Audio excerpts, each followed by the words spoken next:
Hello, everyone.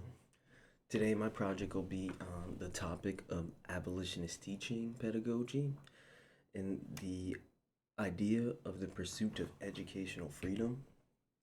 The overview will start with why I chose the topic, my personal educational aspirations, and the inspirations. Uh, the author Bettina Love, a little background on her in a little video, and then we'll get into synthesizing three articles that I think capture the background, some core principles, and some actions that leaders can do.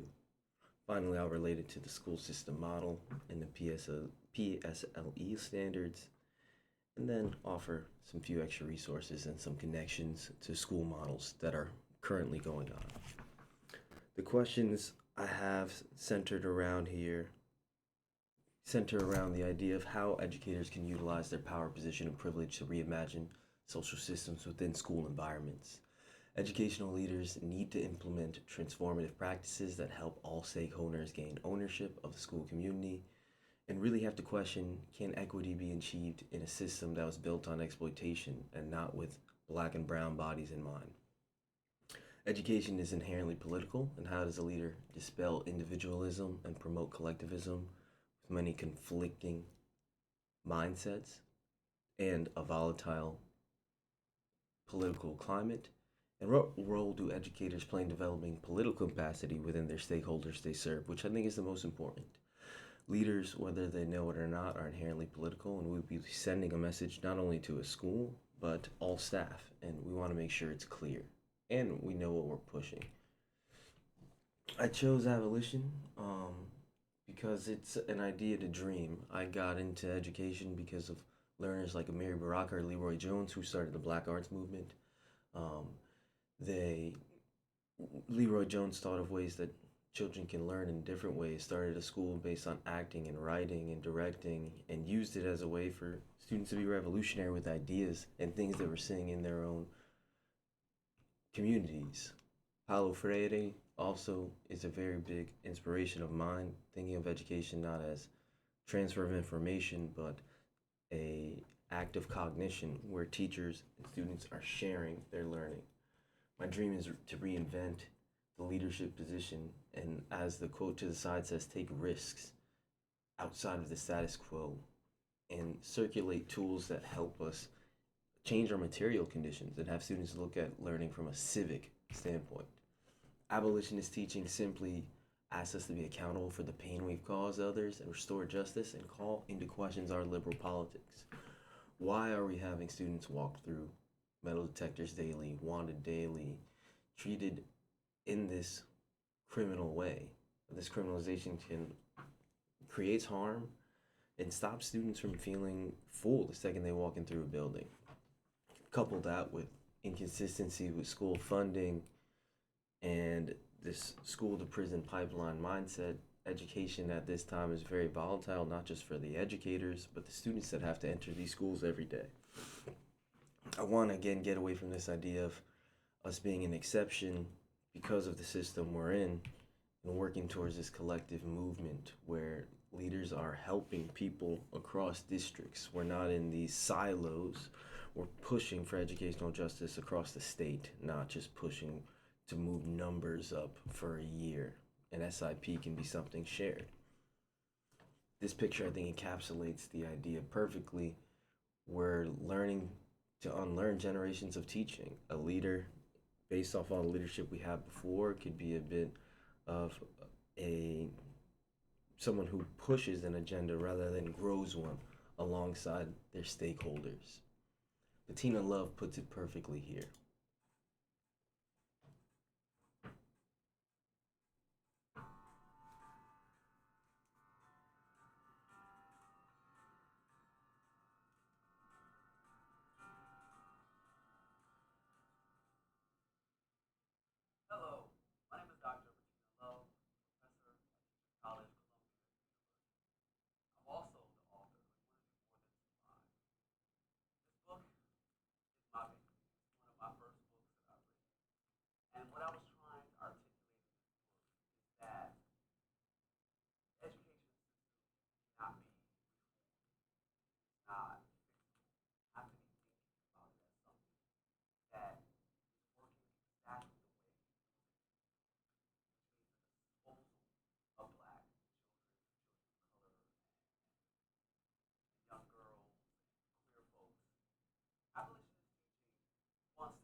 I think the number one point to take away from that video is that idea that our system can be transformed and inherently may be something that is anti black.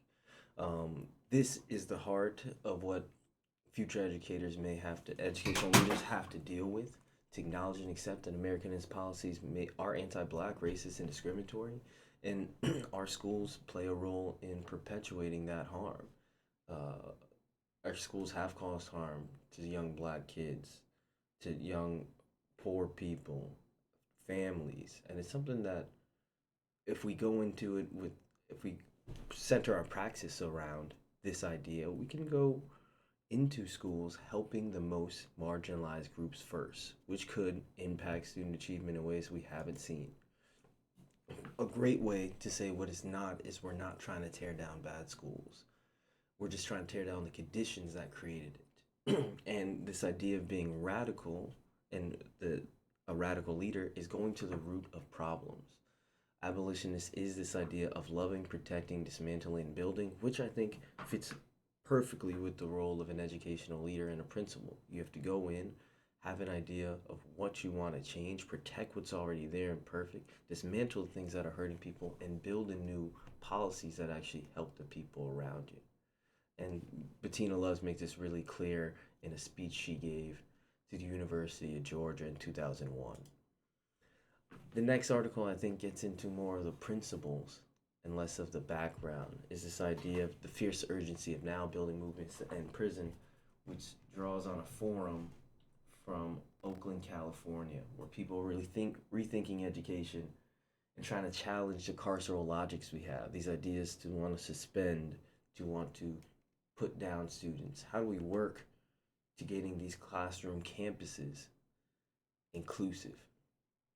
I think a great way to look at it and why abolitionist teaching uses the prison industrial complex as a means to dismantle education as a backdrop to it is this idea that again we are have a lot of practices laced throughout multiple intersecting state agencies. Um, we police poor communities, and there's a lot of things that mirror what students are going through in these systems for welfare and human and health services. The most important part of this article are these 10 things educators can do, which I think apply directly to educational leaders. Always learn, building community of shared purpose, ask, listen, and imagine.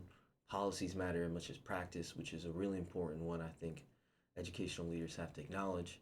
Know your rights, the schools and the districts, and get data. Especially want to add that part when it comes to ICE. How are you making sure your school community feels protected and knows they can come to school and they're not going to receive judgment? Building power outside of your classroom, using discipline, not punish. And I think that's another big thing where this sounds divisive, but it's really just about maintaining high expectations for the students who need them the most.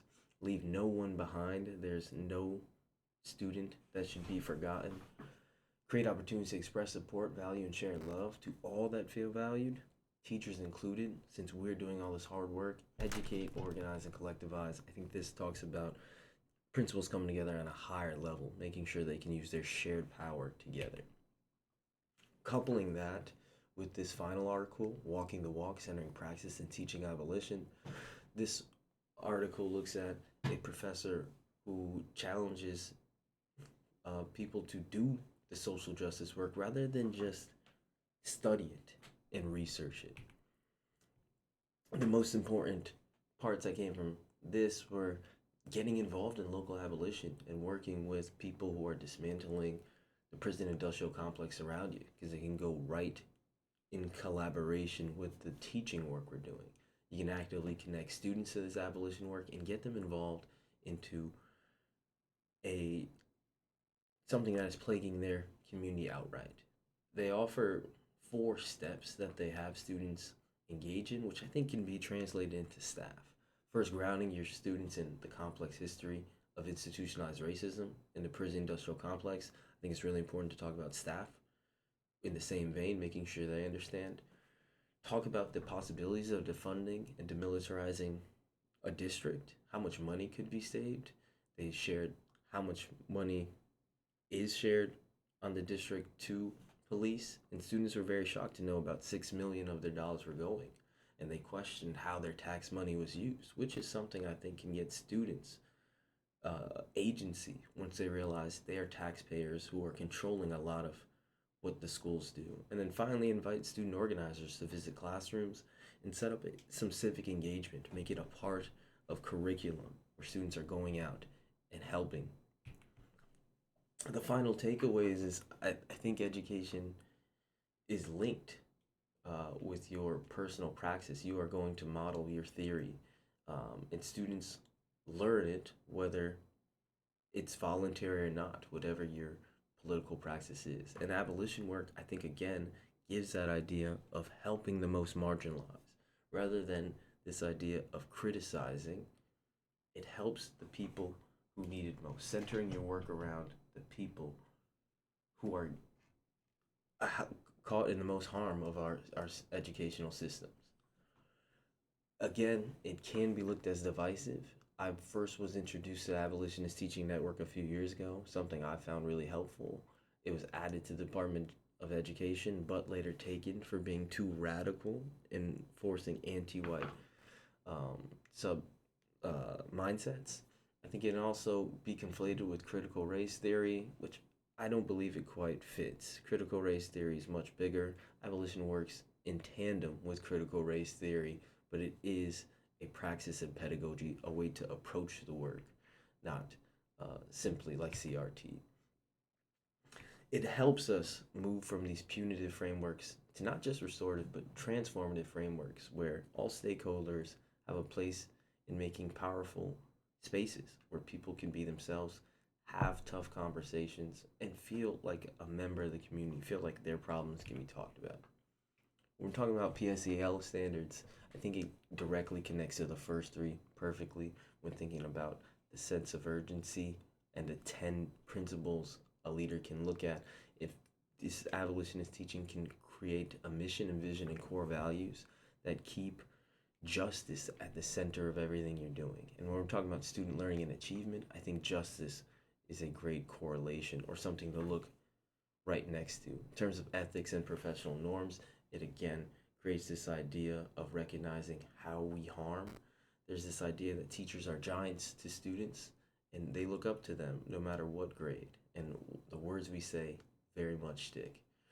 The number one standard I think it connects to is this idea of equity. Rather than some shallow equity, this is real work where you have to look at the systems in your school from a historical lens and see what ideas they are perpetuating, which ones are helping the school's mission, which ones aren't.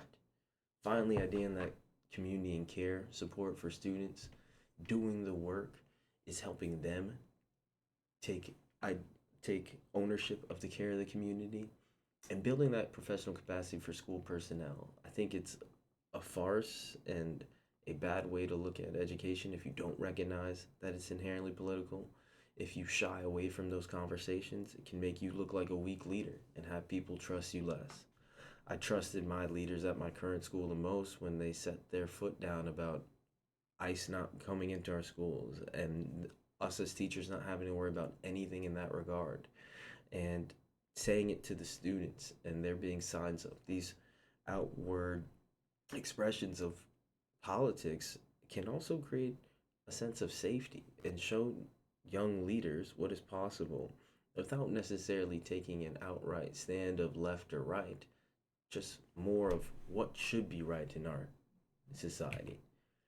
In terms of the social system model for schools, I think it creates this idea of walking the walk, and it sets up leaders to, again, put the most marginalized needs first. This cultural system um, can be used for social impact rather than a school improvement plan. Talking to leaders like Damon Lewis from Ponus Ridge in Norwalk, he was able to create systems where every Wednesday from 10 to 12, the school's an open place where parents can come in at any time and tour the school and come and ask their students. Once a month, there's a Spanish speaking only meeting because he recognized there was over 50% of parents that needed a date and were Spanish speakers and needed time for them. This idea of equity again is breaking down those walls, creating systems that have never been seen before in school, not necessarily ostracizing and pushing away one group, but uplifting the ones that needs the most help. This can be looked at again in New Haven, where you use the Anti-Racist Teaching Collective, where a lot of teachers from across the district work together to create new curriculum that centers these marginalized voices and puts students learning at the top. Lessons in Liberation is another book by Bettina Love, who sets up lessons that teachers and educators can use. There's articles from current principals who are practicing this. Facing History, again, is an organization my school, New Haven Academy, is partnered up with, and one that centers the voices of those who are marginalized, teaches students their rights, a very helpful partnership. And the questions I think it leads us with as educational leaders is how can we leverage our power across districts to influence budget, less teacher cuts, um, maybe more cuts in other sectors? How can educational leaders ensure the safeties of families regardless of background? I think that's the number one thing we're looking for. And what is possible when reimagining other parts of school? How can we start school days later? What's it look like for so many things? And then how do we get local mutual aid organizations and programs partnered up with school and make a symbiotic relationship? That is my presentation. Here am I works cited. Thank you so much.